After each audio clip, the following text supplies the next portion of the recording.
Muy buenos días a todos los distinguidos postulantes al ingreso de la Facultad de Humanidades. Hoy les traigo una exposición de orientación vocacional titulada ¿Quién soy y en quién me convertiré? Esta misma exposición se divide en 4 apartados. El primero, que es la formación superior; el segundo, mi proyecto de vida; el tercero, en quién me convertiré; y finalmente, mi carrera profesional elegida. Vamos entonces con la primera parte de la exposición, que es la formación superior. Para entender la formación superior, debemos primero comprender cuál es la composición de ella. Para ello voy a compartir la siguiente composición. La educación superior se compone por licenciaturas, especialidades, maestrías, doctorados y cursos de actualización.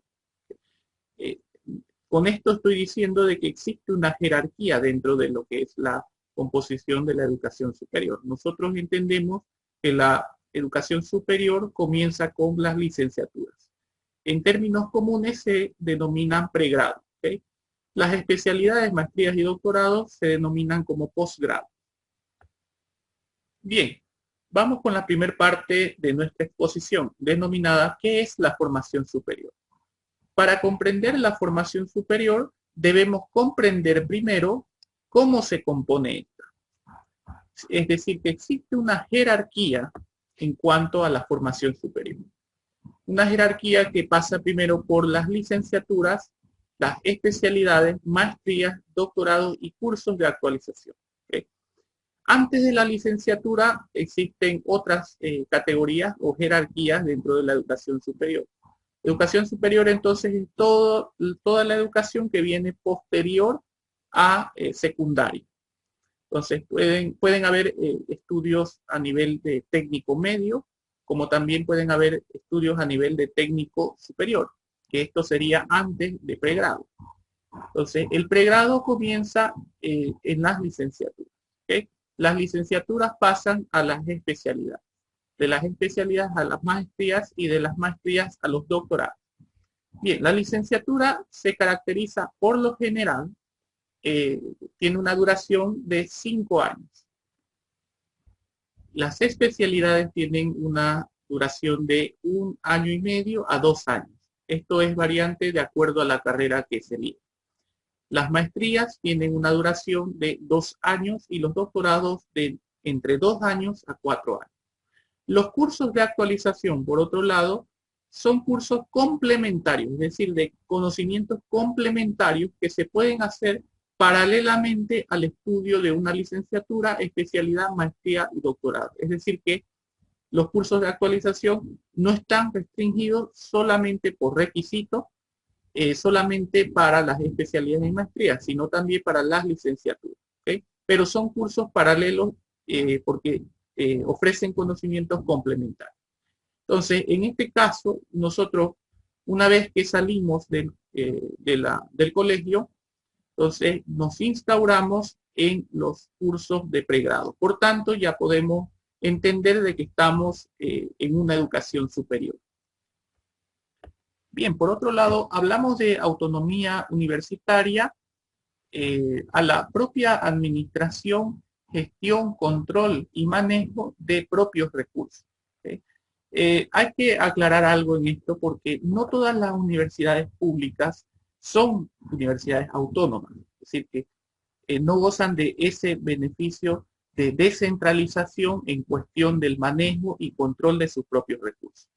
En el caso de la Universidad Autónoma Gabriel René Moreno, sí goza de propia autonomía. Entonces, en este sentido, los 3 factores más importantes de su autonomía están en el autogobierno, en la autonomía académica y la libertad de cátedra. Es decir, que la autonomía universitaria se ve reflejada en estos 3 factores de autogobierno, de autonomía académica y libertad de cátedra. Para comprender entonces lo que es la educación superior, debemos también comprender lo que es la universidad, es decir, el espacio que acoge a la educación superior. Bien. ¿Qué es la universidad? La universidad es la institución encargada de formar a las personas que aspiran a lograr la máxima capacitación y obtener así una licencia que la sociedad reconoce y valora oficialmente.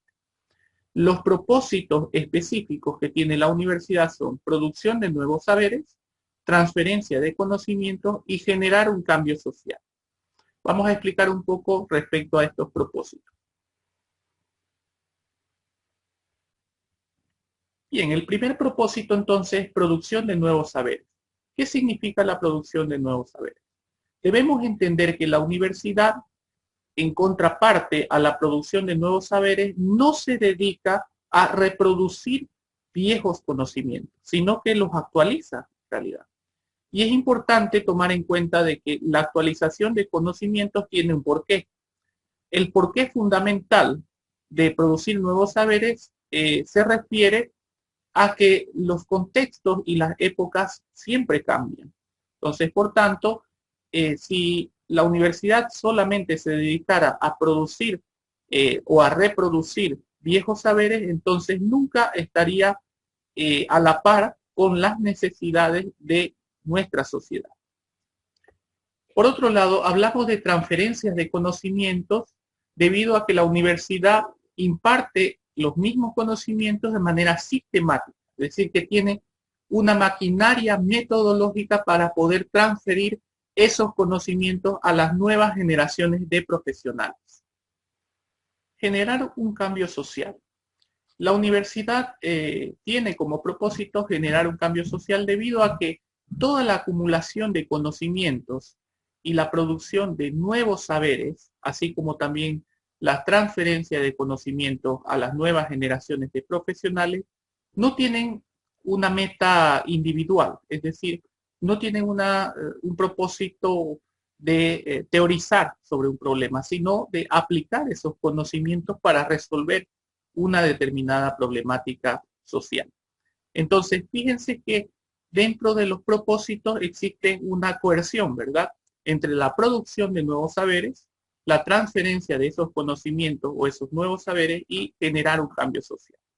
Entonces, la coerción está en que nosotros como nuevos profesionales, a partir de los conocimientos impartidos para dar solución a nuevos problemas, se debe fundamentalmente a que las sociedades cambian y en esos cambios también existen nuevos problemas. Generar un cambio social.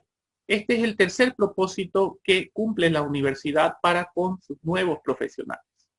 Generar un cambio social implica de que los conocimientos acumulados y transferidos a las nuevas generaciones de profesionales no cumplen una meta individual, es decir, de quedarse en la teoría, sino que son conocimientos que tienen fundamentalmente una aplicación práctica, es decir, para solucionar una parcela del problema dentro de nuestra realidad social. Entonces, fíjense que los tres propósitos tienen una coerción, porque si bien la universidad produce nuevos conocimientos, estos nuevos conocimientos tienen que estar en relación con las problemáticas, en este caso, las problemáticas sociales, que de acuerdo a lo que dijimos hace un momento, los contextos y las épocas cambian. Por tanto, entonces se deben producir nuevos conocimientos que estén a la altura de esa realidad problemática. Entonces, generar un cambio social se refiere, en resumen, a aplicar esos conocimientos nuevos que tenemos y que estamos acumulando para resolver una parcela de la problemática social. Por tanto, a partir de los propósitos, nosotros ya podemos formar y entender los pilares que sustentan a la universidad, porque los pilares están en función de los propósitos que cumple esta entidad académica. Tenemos el primer pilar, que es la enseñanza, por supuesto, el segundo, la interacción social, y el tercero, la investigación. Estos también están coercionados entre sí mismos y también están coercionados con los propósitos que cumple la universidad. La enseñanza, por supuesto, porque la enseñanza es la base, ¿verdad? Sistemática de formar conocimientos útiles, sobre todo para la nueva generación de profesionales. Por otro lado, la investigación, que es el segundo pilar. La investigación nos proporciona nuevos conocimientos, pero no solamente nuevos, sino útiles. Es una palabra, un término que se debe utilizar dentro de toda universidad. La utilidad se debe a que la aplicación de esos conocimientos deben estar en concordancia con la problemática que nosotros como nuevos profesionales vamos a atender. ¿Okay? Entonces, la investigación nos permite producir nuevos conocimientos. Es el método, es el camino, es el procedimiento, es la decisión de poder avanzar en nuestros conocimientos. Y la interacción social se refiere a que la universidad no es solamente una entidad encerrada como un gueto, ¿verdad? Sino que es abierta y relacionada a la sociedad.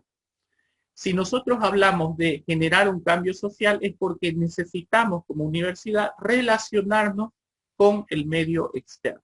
Entonces, la interacción social es un procedimiento, un sistema que nos va a permitir relacionarnos con las diferentes, vamos a decir, las diferentes realidades que están fuera de la universidad. ¿Para qué? Justamente para poder resolver esas problemáticas. Necesitamos una forma de engancharnos con la sociedad. Entonces lo hacemos a través de nuestro tercer pilar, que es la interacción social. Bien, vamos a hablar un poco sobre los parámetros generales de una carrera profesional. Es decir, aquí la gran cuestión sería, ¿qué hace a una carrera profesional una carrera profesional? Nosotros estaremos de acuerdo en que existe una distinción entre lo que es cursar por una carrera profesional de lo que es una ocupación, ¿verdad? Y la distinción básicamente son tres elementos que existen dentro de la carrera profesional y que se distinguen de una ocupación. Entre ellos tenemos los conocimientos, las técnicas y la experiencia. ¿Okay? Entonces, estos tres elementos significan la sistematización que debe tener una carrera profesional a diferencia de una ocupación. En cuanto a conocimientos, estamos hablando aquí de teorías formadas a partir de la investigación científica. Esto tiene un correlato con lo que acabamos de ver respecto a los pilares de la universidad y los propósitos, ¿verdad? Entonces, nosotros acumulamos conocimientos a partir de las teorías. La técnica se refiere a los métodos, a la terminología, a la instrumentación y también al criterio. Es decir, que nosotros en cuestión técnica vamos a ir obteniendo una terminología, es decir, un lenguaje característico que esté de acuerdo a la carrera que estamos cursando. Eso en cuestión de terminología. En cuestión de método refiere a los procedimientos. Cada carrera tiene, vamos a decir de manera genérica, ocupa el método de la investigación científica. Sin embargo, la naturaleza de cada una de las carreras en ciencias sociales y ciencias humanísticas se distinguen en detalles. ¿Okay? Entonces, ¿esto por qué? Porque deben dar respuesta a diferentes dimensiones de sus objetos de estudio. Sin embargo, todas tienen el común denominador de ocupar el método científico, que es la investigación. Entonces, ese sería el método que ocupa para obtener nuevos conocimientos cada una de las carreras. Y en cuestión de instrumentalización, es decir, que nosotros ocupamos instrumentos físicos para poder evaluar y medir alguna dimensión o alguna parcela de nuestro objeto de estudio. Esto también de acuerdo a la carrera, ¿verdad? Y el criterio, es decir, que nosotros ocupamos también criterios profesionales. Vamos a decir entonces que dentro de una carrera profesional, nosotros a medida que vamos acumulando conocimientos a partir de las teorías que vamos conociendo, vamos a ocupar métodos, va a ir cambiando nuestra terminología, vamos a ocupar instrumentos para evaluar nuestro objeto de estudio y también emitir criterios que son análisis técnicos respecto a esa medición o a esa evaluación de nuestro objeto de estudio. Finalmente, el tercer elemento que también está cohesionado es la experiencia, es decir, que la práctica profesional representa un porcentaje importante dentro de cada una de las carreras. Entonces, no solamente vamos a acumular conocimientos a partir de las teorías que vamos conociendo, sino que también vamos a poner en práctica con supervisión, por supuesto. Y vamos a ir ganando experiencia a partir de esa puesta en escena de nuestra praxis preprofesional. ¿Okay? A eso le llamamos práctica profesional. Estos tres elementos que conforman una carrera profesional nos va a permitir ganar competencia profesional.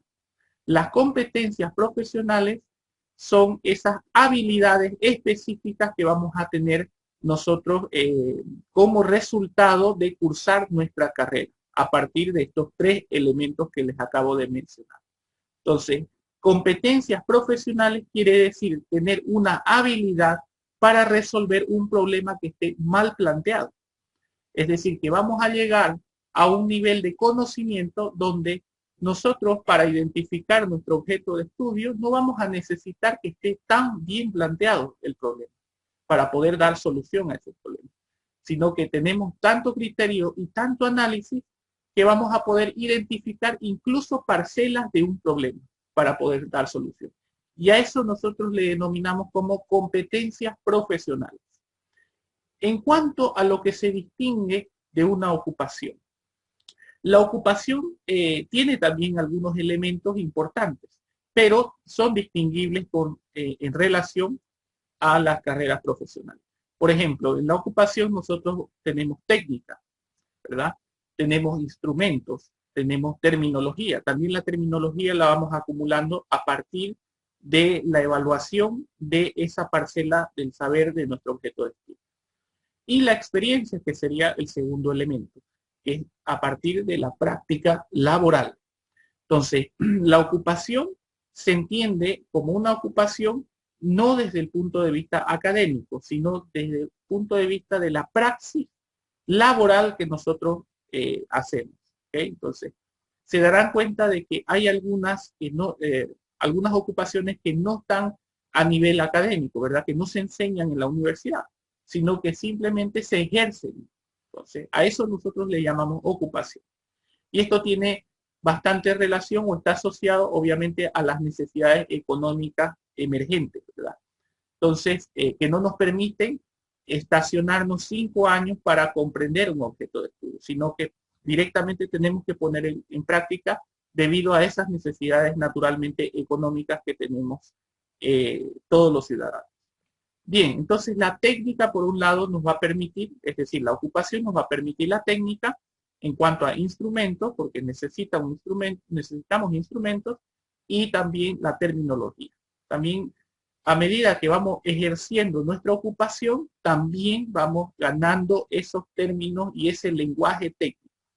Y la experiencia no necesariamente es una experiencia como práctica laboral, perdón, como práctica profesional, sino como práctica laboral. Es decir, que en el ejercicio mismo de nuestra práctica vamos ganando esa instrumentalización y esa terminología.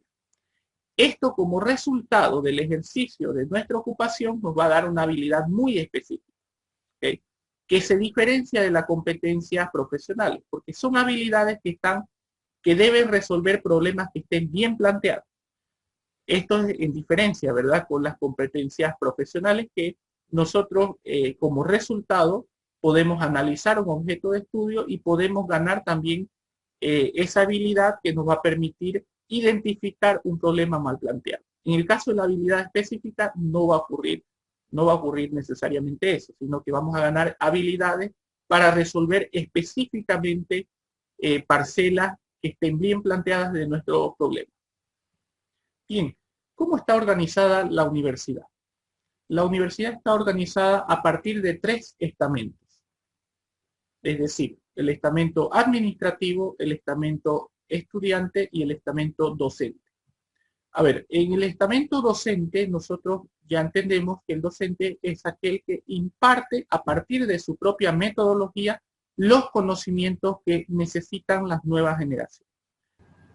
Entre el estamento docente y el estamento estudiante se da la relación de enseñanza-aprendizaje, es decir, lo que nosotros conocemos como proceso de enseñanza-aprendizaje, a partir de esta relación que se da en el aula como también fuera del aula. ¿Okay?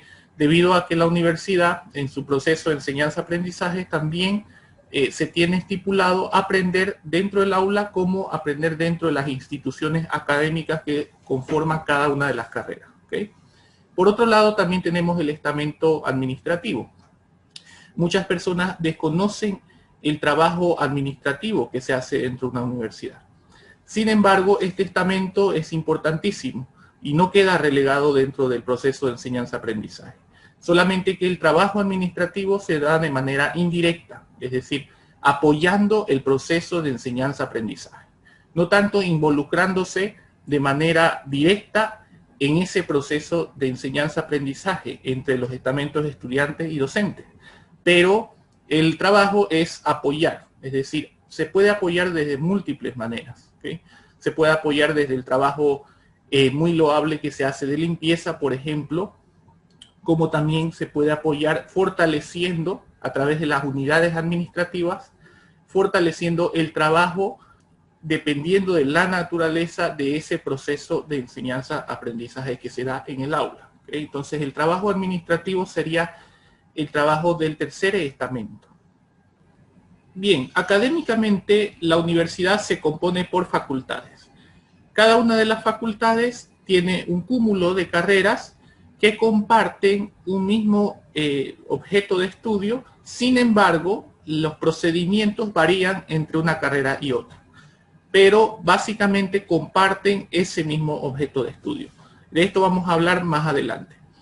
Bien, entre las facultades tenemos la Facultad de Ciencias de la Salud Humana, tenemos la Facultad de Ciencias Económicas, Administrativas y Financieras, la Facultad de Humanidades, en la que nos encontramos hoy, la Facultad de Ciencias Jurídicas, Políticas y Sociales, la Facultad de Ciencias Exactas y Tecnología, la Facultad de Ciencias de la Computación, la Facultad de Ciencias Agrícolas, la Facultad de Auditoría Financiera, la Facultad de Ciencias Farmacéuticas y Bioquímica, la Facultad Politécnica, la Facultad de Ciencias Veterinarias y la Facultad de Ciencias del Hábitat, Diseño y Arte. Como dijimos hace un momento entonces, las carreras universitarias están dentro de las facultades, las diferentes facultades. En este caso vamos a analizar las carreras que están dentro de la Facultad de Humanidades. La Facultad de Humanidades tiene las siguientes carreras: la carrera de Psicología, la carrera de Ciencias de la Educación, la carrera de Ciencias de la Comunicación, la carrera de Gestión del Turismo, la carrera de Actividad Física, la carrera de Sociología y la carrera de Lenguas Modernas y Filología Hispánica. Estas son las 7 carreras que conforman la Facultad de Humanidades. De la misma forma que va a pasar en otras facultades que también conforman la universidad desde el punto de vista académico. Con esto entramos a la segunda parte de la exposición, que es mi proyecto de vida.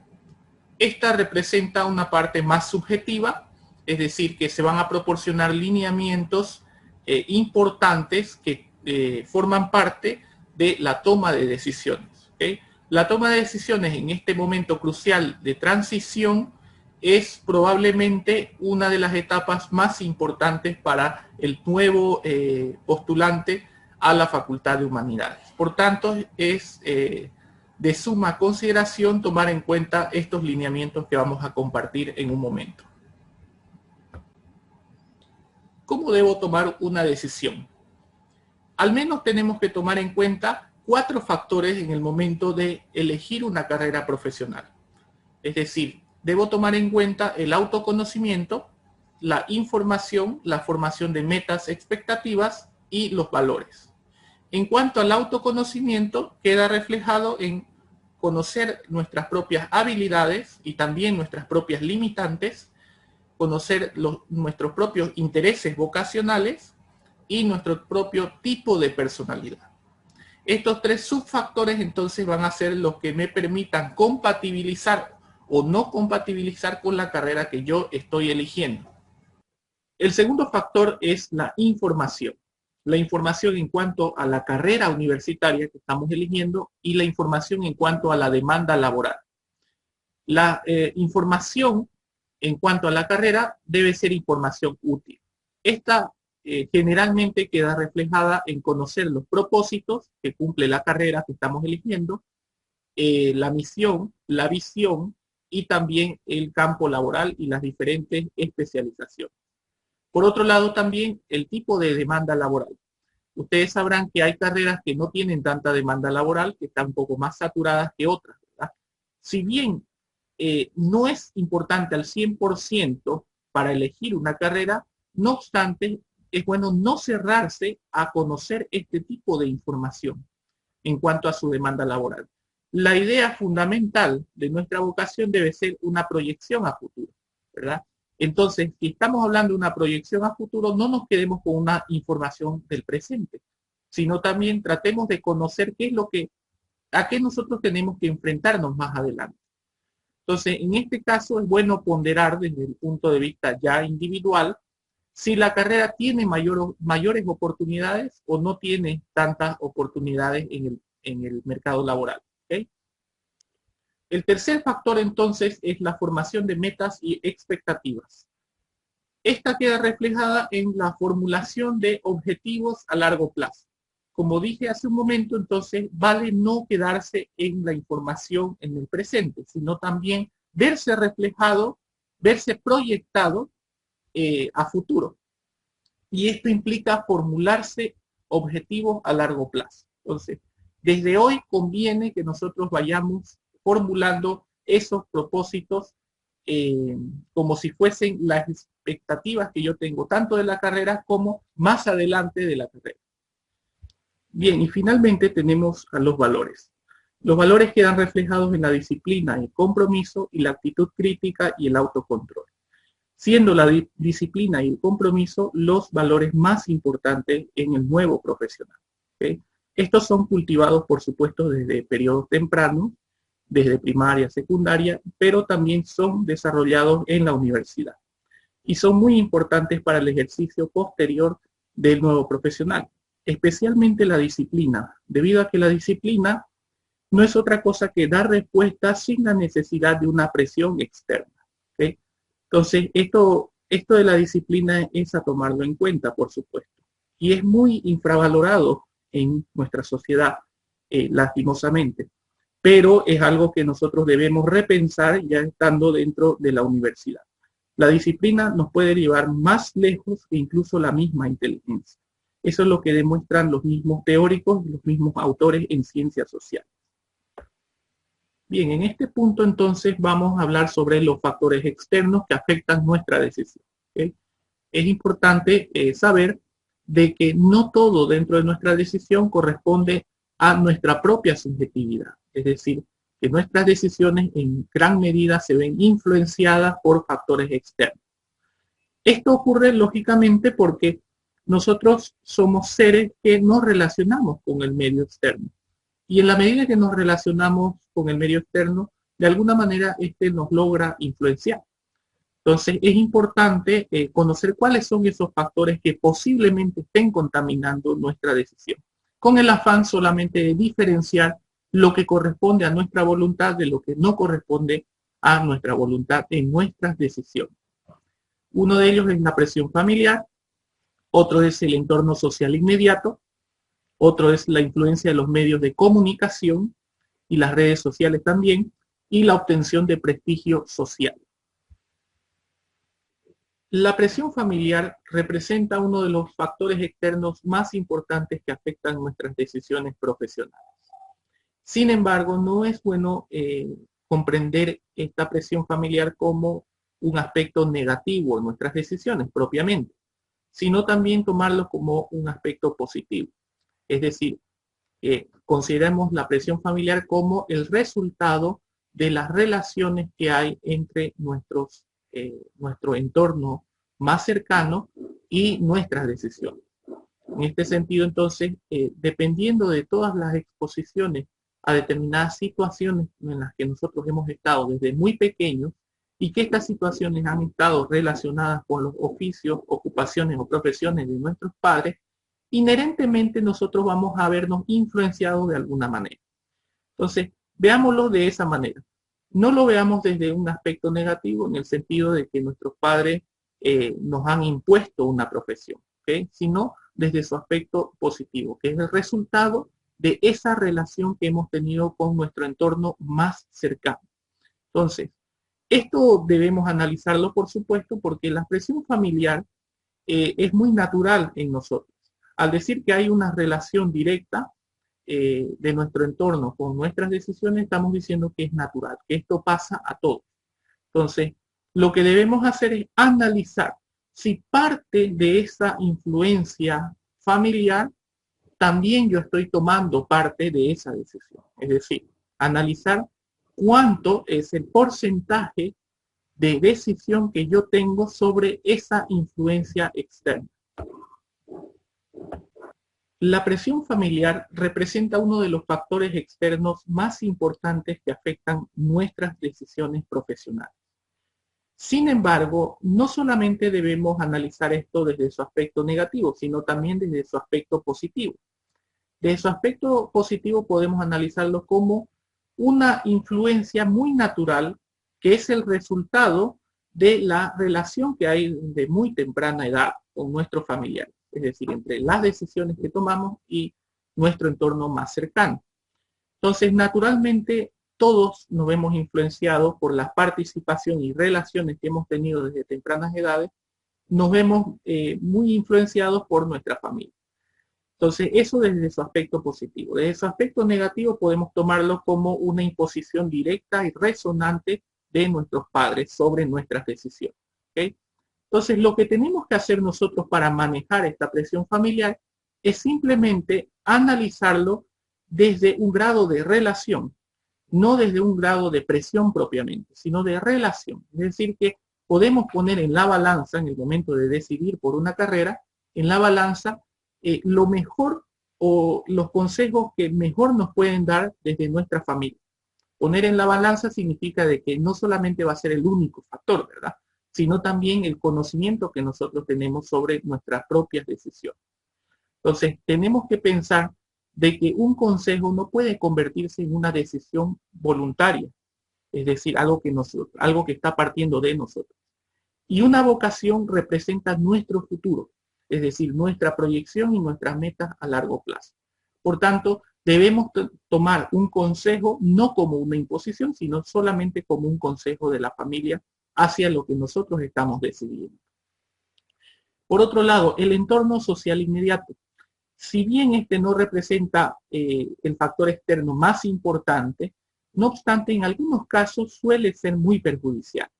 Es decir, cuando nosotros conocemos a un amigo o a una amiga que nosotros valoramos mucho, de alguna manera también empieza a influenciarse, nuestras decisiones empiezan a influenciar de los pensamientos, las ideas o las ocupaciones de nuestros amigos. Entonces, esto de pronto no puede ser tan, para nosotros al menos, no puede ser tan decisivo, ¿verdad? Es decir, que nosotros no debemos vernos contagiados de estas ideas que son ajenas al fin y al cabo. Entonces, nosotros debemos apelar siempre a nuestro propio juicio, tomar lo externo como simplemente un consejo o una idea externa que nosotros vamos a someter a nuestro análisis para ver si nos conviene o no nos conviene. En este caso, entonces, no es bueno seguir las decisiones de nuestro entorno de amistad, por ejemplo. No es bueno seguir esas decisiones, sino que seguirlas automáticamente. Hay que quitarnos el chip automático y ponernos el chip del análisis, porque esto representa nuestro futuro, como bien lo acabo de decir. Entonces, nuestro entorno social inmediato no va a representar algo tan importante para una decisión que nosotros vamos a tomar respecto a una ocupación o respecto a una profesión. ¿Okay? Entonces, si yo tengo que sopesar entre la presión familiar y el entorno social inmediato, tomaría los consejos de mi familia, porque mi familia me conoce más que mis amigos. Entonces, en este caso, tomemos el entorno social inmediato, que como bien lo he mencionado, no es el factor externo más importante porque no afecta en gran medida a mi decisión, pero tomemos como una idea que viene de afuera y que debe ser reflexionada por nosotros, pese a que sea nuestro mejor amigo o nuestra mejor amiga. Por otro lado, la influencia de los medios de comunicación y por sobre todo en esta época las redes sociales también representan un factor externo muy importante que debemos analizar. Si bien gracias a las redes sociales tenemos una mayor interacción con un número ilimitado de personas que antes en otras épocas no se podía, no obstante, estas relaciones también nos pueden dar un ápice de influencia en nuestras propias decisiones profesionales. Por eso es que nosotros, más allá de considerar de que haya o no una influencia, debemos tomar en cuenta que las redes sociales son una fuente de entretenimiento o una fuente de comunicación. No pueden ser una fuente propiamente de consulta de nuestras decisiones tan importantes que representan nuestro futuro. Por tanto, si bien la influencia de las redes sociales y los medios de comunicación es grande, no obstante, es la que menos debemos tomar importancia en relación a nuestras decisiones. En este caso, decisiones siempre profesionales. Estoy hablando desde el punto de vista de una decisión que representa ese futuro profesional. Y finalmente, la obtención del prestigio social. Esta es importante, pero es la más peligrosa. Es decir, que no existe aquí un aspecto positivo dentro de lo que es la obtención de prestigio social. Si bien nosotros estaremos de acuerdo en que hay algunas profesiones que pueden darnos ese aura de considerar de que nos va a dar un prestigio social, no obstante, eso no depende del tipo de profesión. Eso depende de la calidad de nuestro trabajo, es decir, la calidad de nuestro trabajo que también depende de los conocimientos que hemos adquirido y las competencias también que hemos formado. Entonces, esto es peligroso porque tenemos esa mitología de pensar de que hay algunas profesiones que nos van a dar o que nos aseguran la obtención de ese prestigio social que todas las personas naturalmente tenemos. Sin embargo, no debemos tomar en cuenta el qué tipo de profesión es la que nos garantiza ese éxito de reconocimiento, sino cuánto es lo que nosotros sabemos para destacarnos, ¿verdad? Entonces, esto no depende de esa mitología, del tipo de profesión que elijamos, sino más bien depende de la calidad de lo que nosotros hemos aprovechado en nuestro desempeño, en nuestra carrera. Ahora pasamos al tercer punto de esta exposición, que se refiere a ¿en quién me convertiré? Esta es la gran cuestión, ¿eh? Es la cuestión que nos lleva a pensar siempre en dos posibilidades que aparentemente son polarizadas, entre el éxito profesional y el fracaso profesional.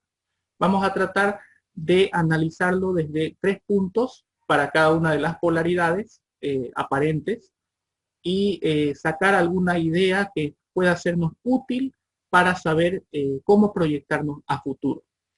El éxito profesional, por un lado, es un concepto que está supravalorado y el fracaso profesional es lo que está infravalorado. ¿Okay? Vamos a ver desde ciertas premisas qué es lo que podemos analizar y podemos sacar a partir de estos conceptos. Vamos primero con éxito profesional.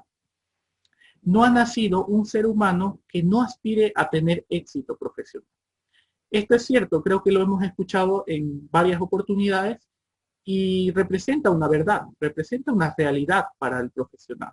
En efecto, nosotros siempre aspiramos a convertirnos en alguien mejor de lo que fuimos ayer. Entonces, no representa un mito, no representa una falsedad. Esto es natural en todos los profesionales a medida que vamos invirtiendo esfuerzo y tiempo, ¿verdad?, en nuestra carrera. La siguiente premisa dice lo siguiente: el éxito implica formular nuevas metas. Es correcto, porque nosotros a medida que vamos pasando nuestra carrera, vamos adquiriendo más conocimiento, entonces nuestras metas en pequeño se van empezando a reformular. Entonces vamos construyendo nuevos horizontes, ¿verdad? Entonces, bien dice el dicho, el horizonte no es algo que se pueda alcanzar, ¿verdad? Entonces nosotros intentamos llegar hasta el horizonte solamente para darnos cuenta que se ha ido más lejos. Por tanto, siempre somos personas que vamos a estar reformulando determinadas metas, ¿okay? Sin que afecte nuestra decisión mayor, que es estudiar esa carrera en particular. Entonces, A ver, dentro de lo que es la reformulación de nuevas metas, cuando hablo de reformularnos nuevas metas, no estoy diciendo solamente que va a ser durante la carrera, sino posterior también a la carrera que estudiemos. Es decir, ya en el pleno ejercicio profesional. Y esto es muy importante que suceda. No solamente somos seres de aprendizaje, sino también somos seres de desaprendizaje. Es decir, que tenemos capacidad para aprender nuevas cosas y también capacidad para desaprender viejos hábitos, cuando estos por lo menos son perjudiciales. Entonces, dice el dicho también, si siempre haces lo que siempre has hecho, no llegarás más lejos de lo que siempre has llegado.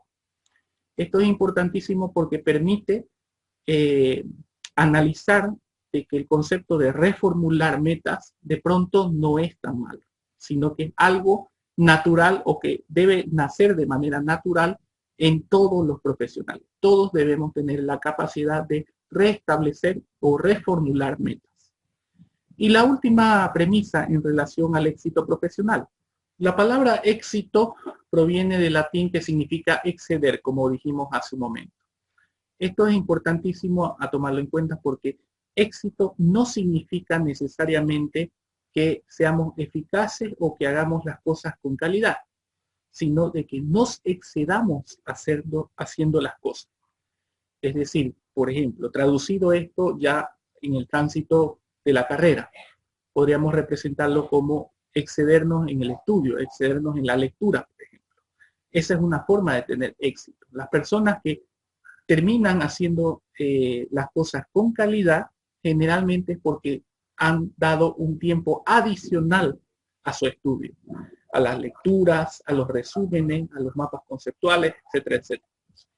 Entonces, de esa manera es que se puede representar el éxito cuando nosotros nos excedemos haciendo las cosas. Por otro lado, el fracaso profesional, como dijimos hace un momento, es un concepto probablemente infravalorado, ¿verdad? Pero nosotros tenemos que reformular esto. Por ejemplo, la primera premisa, la ventaja de fracasar es tener siempre la oportunidad de levantarse. Más allá de que nosotros nos resulte este concepto o esta premisa, mejor dicho, muy trillada, es cierta. En realidad es así. Nosotros solamente fracasando podemos tener la oportunidad y la satisfacción de volver a intentar hacer las cosas. Entonces, no podemos considerar de que porque hemos reprobado una materia ya nos veamos como fracasados, ¿okay? Sino que hay una oportunidad de volver a reinventarnos a partir de ese supuesto fracaso. ¿Okay? Entonces, tenemos que tomar en cuenta esto más allá de la significancia que tiene muy trillada dentro de la cotidianidad. Por otro lado, tener éxito implica haber fracasado en otras oportunidades.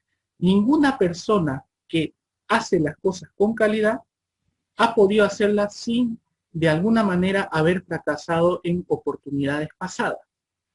Entonces, esto es una regla fundamental de la persona que sí tiene éxito profesional. Es decir, que si nosotros revisamos los antecedentes de una persona con éxito, nos vamos a dar cuenta que ha cometido muchos errores. Vamos a darnos cuenta que hay todo un historial de errores y fracasos detrás de ese éxito al final del camino. Y finalmente, el fracasar indica haber intentado algo importante. Nosotros no podemos tener un sentimiento, una emoción negativa ante nuestro fracaso si no consideramos que lo que nosotros estábamos intentando era algo sumamente importante para nosotros.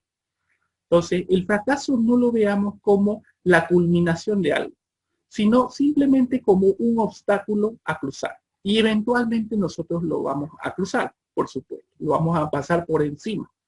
Solamente que es importante que nosotros tengamos en cuenta que si nuestras metas son muy grandes, es probable que nosotros en algún momento nos tropecemos con algún obstáculo. Eso no implica de que nosotros vamos a dejar de perseguir esa meta, sino que la meta era muy importante y por supuesto requería de un mayor esfuerzo del que nosotros hemos invertido. Bien, y finalmente, ¿qué nos exige el mundo de hoy? Profesionales capaces de pensar en soluciones para resolver problemas eficazmente. Profesionales educados con una fuerte ética. La ética está infravalorada también, al igual que el concepto de fracaso. No se habla mucho de seres éticos en esta época, pero es lo que más se necesita. Por tanto, nosotros tenemos que aprender a cultivar no este intelecto, porque no es un intelecto, si la ética no es parte del razonamiento de alguien, sino responde a otra parcela tal vez de nuestra cognición, que sería a un valor, a una motivación que nosotros tenemos por buscar el bien ajeno. Entonces, esa es la ética. Y nosotros necesitamos profesionales en nuestra sociedad cada vez más éticos.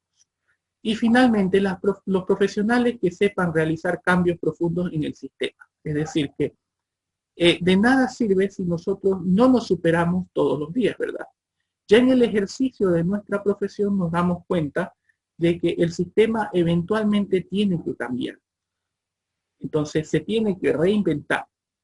Para ello es que necesitamos profesionales que puedan soportar esos cambios, que puedan proponer esos cambios, que puedan aplicar nuevos conocimientos para nuevas realidades.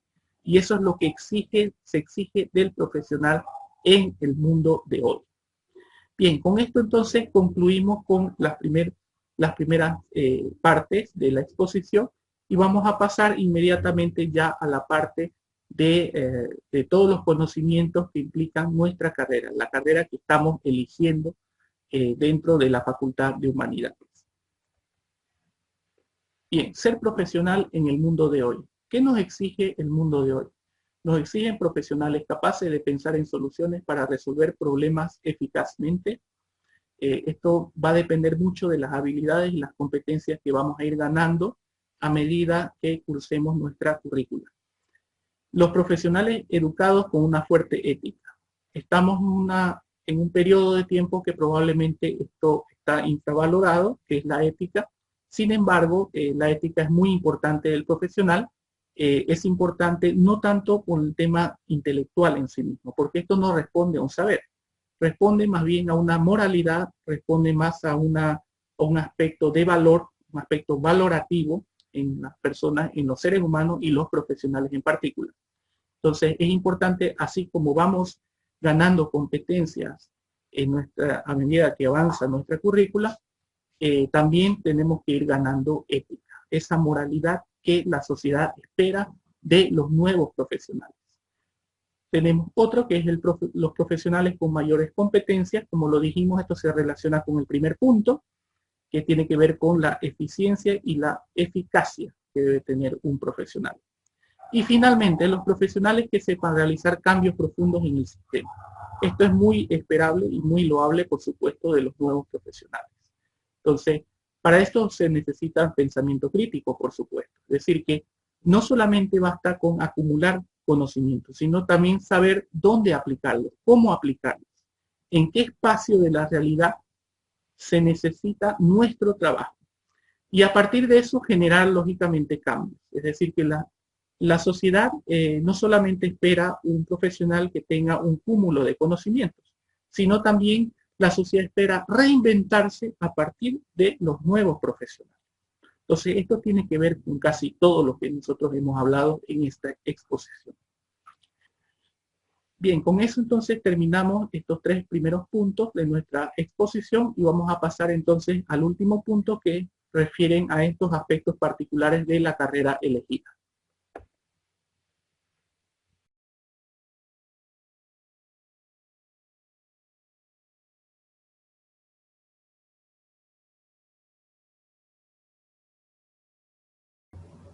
La última parte de la exposición responde ya a los objetivos, propósitos y particularidades de cada una de las carreras. En este caso, voy a exponer los puntos principales sobre la carrera de Ciencias de la Comunicación. Bien, por definición, un licenciado en Ciencias de la Comunicación está formado para analizar procesos y prácticas comunicativas a fin de planificar estrategias y acciones, esto con el objetivo de intervenir en ellas. Puede producir, realizar y crear mensajes en los medios masivos de comunicación. Es decir, intervenir en procesos y prácticas de comunicación tanto en instituciones públicas como en instituciones privadas.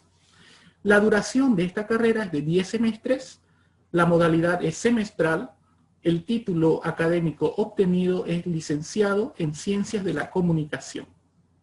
Aunque lógicamente esto varía, si bien la currícula no va a variar, no obstante, el nombre mismo de Ciencias de la Comunicación varían de acuerdo a la universidad que se ofrece.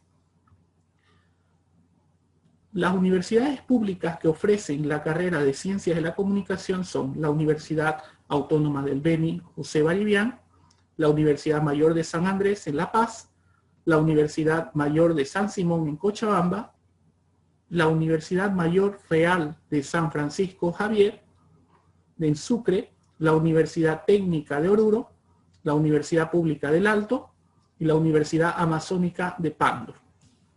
Entre las universidades privadas que ofrecen la carrera de Ciencias de la Comunicación tenemos la Universidad Católica San Pablo, la Universidad Bethesda, Universidad Tecnológica Privada de Santa Cruz, Universidad de Aquino Bolivia, Universidad de la Cordillera, Universidad Evangélica Boliviana, Universidad Loyola, Universidad Nacional Siglo XX, Universidad NUR, Universidad Privada Abierta Latinoamericana, Universidad Privada Cumbre, Universidad Privada de Ciencias Administrativas y Tecnológicas, Universidad Privada del Chaco, Universidad Privada Domingo Savio y Universidad San Francisco de Asís. La facultad a la que pertenece comúnmente Ciencias de la Comunicación es la Facultad de Humanidades. En otras universidades posiblemente la facultad tenga el nombre de Facultad de Ciencias Sociales. Las especialidades más comunes y usuales de Ciencias de la Comunicación son audiovisuales, relaciones públicas, publicidad, periodismo, en la que tenemos también el desglose del periodismo de investigación y la producción audiovisual, entre otras. Bien, el perfil vocacional que requiere el estudio adecuado de la carrera de Ciencias de la Comunicación son, en cuanto a sus actividades profesionales, por ejemplo, de proyectar objetos y espacios que sirvan al ser humano y a la sociedad en su conjunto, van a requerir en cuestión aptitudinal el razonamiento verbal, que es la capacidad de poder relacionar conceptos, y el razonamiento abstracto, que es la capacidad de encontrar patrones lógicos no numéricos. En cuanto a los intereses requeridos, tenemos la información y social comunitario. Es decir, que los intereses acá representan las actividades o inclinación por determinadas actividades. En este caso, entonces, la información, que está muy en relación con un perfil de intereses, se refiere a esa inclinación respecto a determinadas actividades en cuanto al manejo y control de la información. Y el social comunitario responde a determinadas actividades que tienen que ver con el relacionamiento de microsociedades o macrosociedades. Por otro lado tenemos el área humanístico-literario. El área humanístico-literario se refiere a todas las actividades o inclinación por las actividades que tienen que ver con el estudio del ser humano. Bien, y finalmente los rasgos de personalidad requeridos para estudiar la carrera de Ciencias de la Comunicación son el rasgo social cooperativo y el rasgo artístico expresivo. Cuando hablo de el requerimiento en cuanto a personalidad, lo que estoy tratando de hablar es que existe o debe existir alguna adecuación entre el tipo de personalidad que yo poseo con el ambiente que me va a recibir esa determinada carrera. En este caso, la carrera de Ciencias de la Comunicación. El rasgo social cooperativo se refiere a aquel rasgo que el sujeto manifiesta por filiar o interaccionar con los demás. Esto es muy requerido para las Ciencias de la Comunicación.